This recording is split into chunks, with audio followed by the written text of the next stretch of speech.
അധ്യായം 2. ഹന്നായുടെ കീർത്തനം. ഹന്ന ഇങ്ങനെ പ്രാർത്ഥിച്ചു: എൻ്റെ ഹൃദയം കർത്താവിൽ ആനന്ദിക്കുന്നു, എൻ്റെ ശിരസ് കർത്താവിൽ ഉയർന്നിരിക്കുന്നു. എൻ്റെ അധരം ശത്രുക്കളെ പരിഹസിക്കുന്നു, എന്തെന്നാൽ അവിടുത്തെ രക്ഷയിൽ ഞാൻ ആനന്ദിക്കുന്നു. കർത്താവിനെ പോലെ പരിശുദ്ധനായി മറ്റാരുമില്ല, കർത്താവല്ലാതെ മറ്റാരുമില്ല. നമ്മുടെ ദൈവത്തെപ്പോലെ സുസ്ഥിരമായ ഒരാശ്രയമില്ല. അഹന്തയോടെ മേലിൽ സംസാരിക്കരുത്. നിന്റെ നാവിൽ നിന്ന് ഗർവ് പുറപ്പെടാതിരിക്കട്ടെ. കാരണം കർത്താവ് സർവജ്ഞനായ ദൈവമാണ്. പ്രവൃത്തികളെ വിലയിരുത്തരുത്. അവിടുന്നാണല്ലോ വീരന്മാരുടെ വില്ലുകൾ തകരുന്നു, ബലഹീനരാകട്ടെ ശക്തി പ്രാപിക്കുന്നു. സുഭിക്ഷം അനുഭവിച്ചിരുന്നവർ ആഹാരത്തിനായി കൂലിപ്പണി ചെയ്യുന്നു. വിശപ്പ് അനുഭവിച്ചിരുന്നവർ സംതൃപ്തി അടയുന്നു. വന്ധ്യ 7 പ്രസവിക്കുന്നു. സന്താന സമ്പത്തുള്ളവൾ നിരാലംബയാകുന്നു. കർത്താവ് ജീവൻ എടുക്കുകയും കൊടുക്കുകയും ചെയ്യുന്നു. അവിടുന്ന് പാതാളത്തിലേക്ക് ഇറക്കുകയും അവിടെ നിന്ന് കയറ്റുകയും ചെയ്യുന്നു.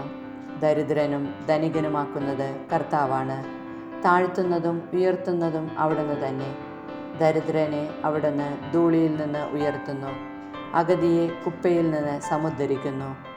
അങ്ങനെ അവരെ പ്രഭുക്കന്മാരോടൊപ്പം ഇരുത്തി ഉന്നത സ്ഥാനങ്ങൾക്ക് അവകാശികളാക്കുന്നു.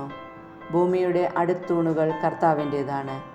അതിന്മേൽ അവിടുന്ന് ലോകത്തെ ഉറപ്പിച്ചിരിക്കുന്നു. തൻ്റെ വിശ്വസ്തരുടെ പാദങ്ങളെ അവിടുന്ന് കാക്കുന്നു. ദുഷ്ടന്മാർ അന്ധകാരത്തിൽ ഉപേക്ഷിക്കപ്പെടുന്നു. ശക്തിയാൽ ആരും പ്രബലനാകുന്നില്ല. കർത്താവ് പ്രതിയോഗികളെ ഛിന്നഭിന്നമാക്കുന്നു. അവർക്കെതിരെ ആകാശത്തിൽ ഇടിമുഴക്കുന്നു. അവിടുന്ന് ഭൂമിയെ മുഴുവൻ വിധിക്കും. തൻ്റെ രാജാവിന് ശക്തി കൊടുക്കും. തൻ്റെ അഭിഷിക്തൻ്റെ ശിരസുയരുമാറാക്കും. അനന്തരം എൽക്കാന റാമായിലുള്ള തൻ്റെ ഭവനത്തിലേക്ക് മടങ്ങി. ബാലനായ സാമുവലാകട്ടെ പുരോഹിതനായ ഏലിയുടെ സാന്നിധ്യത്തിൽ കർത്താവിന് ശുശ്രൂഷ ചെയ്തു പോന്നു. ഏലിയുടെ പുത്രന്മാർ ദുർമാർഗികളും കർത്താവിനെ ബഹുമാനിക്കാത്തവരുമായിരുന്നു. ജനങ്ങളിൽ നിന്ന് പുരോഹിതന്മാർക്ക് ലഭിക്കേണ്ട വിഹിതത്തെ സംബന്ധിക്കുന്ന നിയമം അവർ മാനിച്ചില്ല. ആരെങ്കിലും ബലിയർപ്പിച്ച മാംസം പാകം ചെയ്യുമ്പോൾ പുരോഹിതൻ്റെ ഭൃത്യൻ പാത്രത്തിൽ മുപ്പല്ലി കൊണ്ട് കുത്തി അതിൽ കിട്ടുന്നത് മുഴുവൻ പുരോഹിതന് വേണ്ടി എടുത്തിരുന്നു. ഷീലോയിൽ വന്നിരുന്ന ഇസ്രായേൽക്കാരോടെല്ലാം അവർ ഇപ്രകാരമാണ് പ്രവർത്തിച്ചത്. കൂടാതെ മേധസ് ദഹിപ്പിക്കുന്നതിന് മുമ്പ് തന്നെ ബലിയർപ്പിക്കുന്നവനോട് പുരോഹിതൻ്റെ ഭൃത്യൻ വന്ന് പറയും: പുരോഹിതന് വേണ്ടി പാകം ചെയ്യാൻ കുറെ മാംസം തരിക. പച്ചമാംസമല്ലാതെ വേവിച്ചത് അദ്ദേഹം സ്വീകരിക്കുകയില്ല. ആദ്യം മേധസ് ദഹിപ്പിക്കട്ടെ, എന്നിട്ട് നിങ്ങൾക്ക് ഇഷ്ടമുള്ളത് എടുക്കാമെന്ന് തടസ്സം പറഞ്ഞാൽ, പോരാ, ഇപ്പോൾ തന്നെ വേണം, അല്ലെങ്കിൽ ഞാൻ ബലം പ്രയോഗിച്ചെടുക്കും എന്ന് അവൻ മറുപടി പറയുമായിരുന്നു. ഏലിയുടെ പുത്രന്മാരുടെ പാപം ദൈവസന്നിധിയിൽ ഗുരുതരമായി തീർന്നു. അത്ര അശ്രദ്ധയോടെയാണ് അവർ കർത്താവിനുള്ള അർച്ചനയെ വീക്ഷിച്ചത്.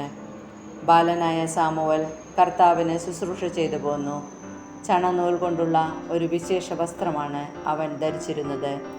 ബലിയർപ്പിക്കാൻ ഭർത്താവിനോടൊത്ത് വർഷം തോറും പോകുമ്പോൾ അവൻ്റെ അമ്മ ചെറിയ ഉടുപ്പുണ്ടാക്കി അവന് കൊടുത്തിരുന്നു. കർത്താവിന് സമർപ്പിച്ച ഈ കുട്ടിക്ക് പകരം ഈ സ്ത്രീയിൽ നിന്ന് തന്നെ വേറെ സന്താനങ്ങളെ ദൈവം നൽകട്ടെ എന്ന് എൽക്കാനയെയും ഭാര്യയെയും ഏലി അനുഗ്രഹിച്ചിരുന്നു. പിന്നീട് അവർ വീട്ടിലേക്ക് പോകും. കർത്താവ് ഹന്നായെ കടാക്ഷിച്ചു. അവൾ ഗർഭം ധരിച്ച് 3 പുത്രന്മാരെയും 2 പുത്രിമാരെയും പ്രസവിച്ചു. ബാലനായ സാമുവലാകട്ടെ കർത്താവിൻ്റെ സന്നിധിയിൽ വളർന്നു വന്നു. ഏലി വൃദ്ധനായി. തൻ്റെ പുത്രന്മാർ ഇസ്രായേൽ ജനത്തോട് ചെയ്തിരുന്നതെല്ലാം അവൻ കേട്ടു. സമാഗമ കൂടാരത്തിൻ്റെ പ്രവേശന കവാടത്തിൽ ജോലി ചെയ്തിരുന്ന സ്ത്രീകളോടൊത്ത് അവർ ശയിച്ചിരുന്ന വിവരവും അവൻ അറിഞ്ഞു. അവൻ അവരോട് പറഞ്ഞു: എന്താണ് നിങ്ങൾ ഈ ചെയ്യുന്നത്? നിങ്ങളുടെ ദുഷ്കൃത്യങ്ങളെപ്പറ്റി ഓരോരുത്തർ പറയുന്നത് ഞാൻ കേൾക്കുന്നു. മക്കളെ, മേലാൽ അങ്ങനെ ചെയ്യരുത്. നിങ്ങളെപ്പറ്റി ദൈവജനം പറഞ്ഞ് ഞാൻ കേൾക്കുന്ന കാര്യങ്ങൾ തീരെ നന്നല്ല. മനുഷ്യൻ മനുഷ്യനോട് പാപം ചെയ്താൽ ദൈവം അവനു വേണ്ടി മാധ്യസ്ഥം വഹിക്കും. കർത്താവിനോട് പാപം ചെയ്താൽ ആർ മാധ്യസ്ഥം വഹിക്കും? പക്ഷേ അവർ പിതാവിൻ്റെ വാക്ക് കേട്ടില്ല. കാരണം അവരെ നശിപ്പിക്കാൻ കർത്താവ് നിശ്ചയിച്ചിരുന്നു. ബാലനായ സാമുവലാകട്ടെ കർത്താവിൻ്റെയും മനുഷ്യരുടെയും പ്രീതിയിൽ വളർന്നു വന്നു.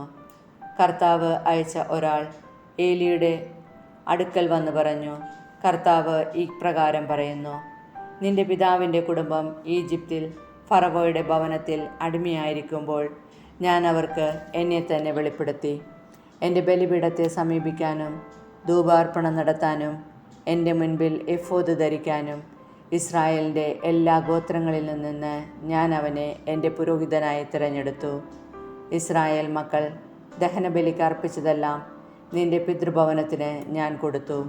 എന്നിട്ടും എന്തുകൊണ്ടാണ് എനിക്ക് അർപ്പിക്കണമെന്ന് കൽപ്പിച്ചിട്ടുള്ള ബലികളെയും കാഴ്ചകളെയും നീ ആർത്തിയോടെ നോക്കുന്നത്?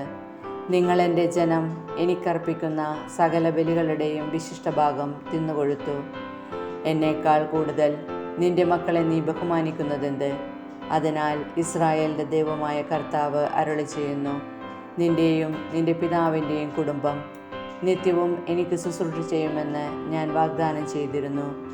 എന്നാൽ ഇപ്പോൾ കർത്താവായ ഞാൻ പ്രഖ്യാപിക്കുന്നു, ഇനി അങ്ങനെ ആയിരിക്കുകയില്ല.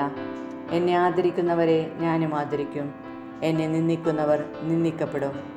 വാർദ്ധക്യത്തിലെത്താൻ ആർക്കും ഇടയാകത്തക്ക വിധം നിന്റെയും നിന്റെ പിതൃകുടുംബത്തിൻ്റെയും ശക്തി ഞാൻ ക്ഷയിപ്പിക്കുന്ന ദിവസം ഇതാ അടുത്തിരിക്കുന്നു. ഇസ്രായേൽ ജനത്തിൽ മറ്റുള്ളവർക്ക് ഞാൻ നൽകുന്ന അനുഗ്രഹങ്ങൾ കണ്ട് നിങ്ങൾ അസ്വസ്ഥരും അസൂയാലുക്കളുമാകും. പക്ഷേ നിന്റെ കുടുംബത്തിൽ പ്രായം ചെന്നവരായി മേലിൽ ആരുമുണ്ടാവുകയില്ല. നിങ്ങളിൽ ഒരുവനെ എൻ്റെ ബലിപീഠത്തിൽ നിന്ന് ഞാൻ വിച്ഛേദിക്കുകയില്ല. കണ്ണീരുകൊണ്ട് അവൻ്റെ കാഴ്ച മങ്ങുകയും ഹൃദയം ഉരുകുകയും ചെയ്തു. നിന്റെ സന്താനങ്ങൾ വാളിനിരയാകും. നിന്റെ പുത്രന്മാരായ ഹോഫ്നിയും ഫിനെഹാസും ഒരേ ദിവസം തന്നെ മരിക്കും. ഇത് നിനക്ക് അടയാളമായിരിക്കും. എനിക്ക് വേണ്ടി വിശ്വസ്തനായ ഒരു പുരോഹിതനെ ഞാൻ തിരഞ്ഞെടുക്കും. എൻ്റെ ഹൃദയാഭിലാഷമനുസരിച്ച് അവൻ പ്രവർത്തിക്കും. അവൻ്റെ കുടുംബം ഞാൻ നിലനിർത്തും. എൻ്റെ അഭിഷിക്തൻ്റെ സന്നിധിയിൽ അവൻ നിത്യവും ശുശ്രൂഷ ചെയ്യും. നിന്റെ കുടുംബത്തിൽ അവശേഷിക്കുന്നവരെല്ലാം ഒരു വെള്ളിക്കാശിനും ഒരു കഷ്ണം അപ്പത്തിനും വേണ്ടി അവനോട് യാചിച്ചുകൊണ്ട് പറയും, ഒരു കഷ്ണം അപ്പം ലഭിക്കേണ്ടതിന് എന്നെ ഏതെങ്കിലും ഒരു പുരോഹിത വൃത്തിക്ക് ചേർക്കണമേ.